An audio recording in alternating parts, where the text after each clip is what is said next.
Lenore and I are very proud. First of all, it's incredible to see so many people. It's like my life is flashing in front of me. It's unbelievable. Lenore and I are very proud to be members of Lincoln Square Synagogue for the past 54 years. I'm honored to introduce our Mora d'Asra, Rabbi Shaul Robinson. He is a Lamdan, he's erudite, he's passionate, he's empathetic, he's witty, and a person who was not born from, but who became inspired to become Dati. And that's something which resonates with Be'er Hagolah's mission. Rabbi Robinson.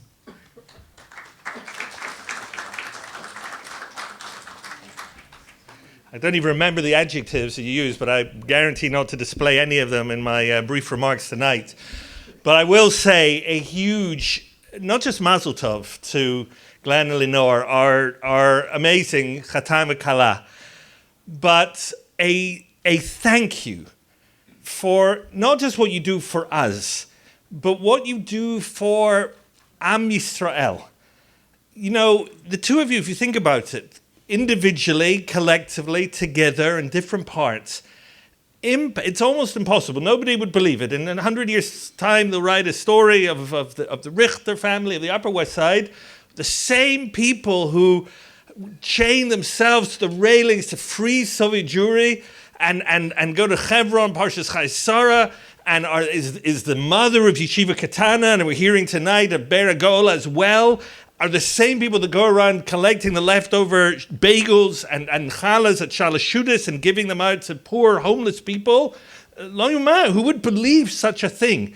That is the totality of not just their love for humanity and their love for Klal Yisrael and love for Medinat Yisrael, but that is the totality of how deeply they have ingrained Yiddishkeit, Judaism, Kiddush Hashem, uncompromising standing up for Klal Yisrael, for Jewish people, for justice, for social values. They're a daily Musar Sefer. Because when we put all our energies into some of those things, they remind us that we can actually put our kochos into many things. And Glenn actually mentioned, I think he has a little bit of a nevuah. I actually remember once, many, many years ago, I think it was one of my first Shabbos at Lincoln Square Synagogue, the old building. And one Friday night I was walking home and I showed one of my kids the Karlbach Shul. And my daughter said, "Oh, Reb Shlomo, can we go to see Reb Shlomo?" So I said, unfortunately, Reb Shlomo died. He died a few years earlier, well, actually quite a long time earlier. And my daughter paused and she said, "All the great people are dead." And then she sort of felt bad, so just to cover herself, she said, "Except you, Abba."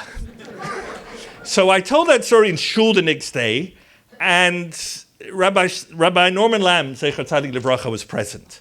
And I said, when I told that story, and we're zochet to be in the presence of a truly great man, and somebody took me aside afterwards and said, "You don't know it yet, but actually when you're in the presence of the Richters, you're in the presence of greatness." And how much did I learn the truth of that lesson? And I want to just very quickly say, you know, it's Elul, Slichas are coming, we've got many, many things to do, and Bein Yeter, I think there's going to be dessert outside when we're done with the program, so I'm definitely not going to take up too much time. But I'm going to give a Hakaras Hatov on two things. When we came to this community, we brought our son, and we put him in Yeshiva Katana. The girls were well looked after in Manhattan day school, but our son had come from England and was really all by himself. Came to this incredibly special school, small school, that was a loving school, that was tendered so beautifully by Lenore's care and compassion.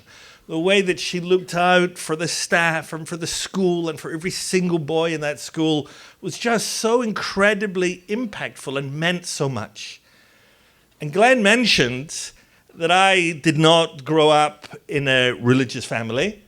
I grew up in a very Jewish family. And my formative moments on my Jewish journey were created thousands of miles away in Glasgow, Scotland, by Glenn Richter. The first time I ever saw Havdalah in my life was at a Soviet Jewry rally. The first time I ever put on tefillin was at a Soviet Jewry meeting. When Natan Sharansky was freed from Russia, I was standing outside with a group of student activists who none of us had met or even heard of Glenn Richter. But we were his Talmidim, standing out in the rain in London on Regent Street outside the Aeroflot office. Glenn Richter's Jewish activism impacted my life and the lives of hundreds of thousands of people. And in just 2 weeks' time on Rosh Hashanah, we're going to say at Musaf, we're going to daven, and we're going to dream of the Geula. Kodesh Baruch Hu will sound that great shofar. Va'u ha'ovdi me'eretz Ashur v'nidachim me'eretz Mitzrayim. And some of the Meforshim say, what is the difference between the Ovdim me'eretz Ashur? Ashur means Ashirus, riches. People can be in wealthy lands, times of great prosperity, and lose their way in Yiddishkeit and be lost. And people can also live be'eretz Mitzrayim in times of distress and in times of pressure, in times of shortage.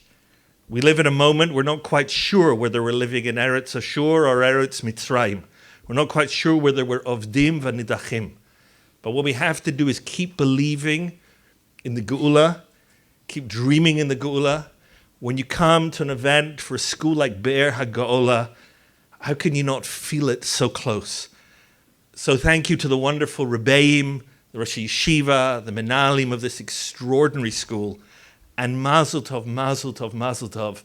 And thank you, thank you, thank you, thank you to our very special Lenore and Glenn. Mazel Tov, Mazel Tov.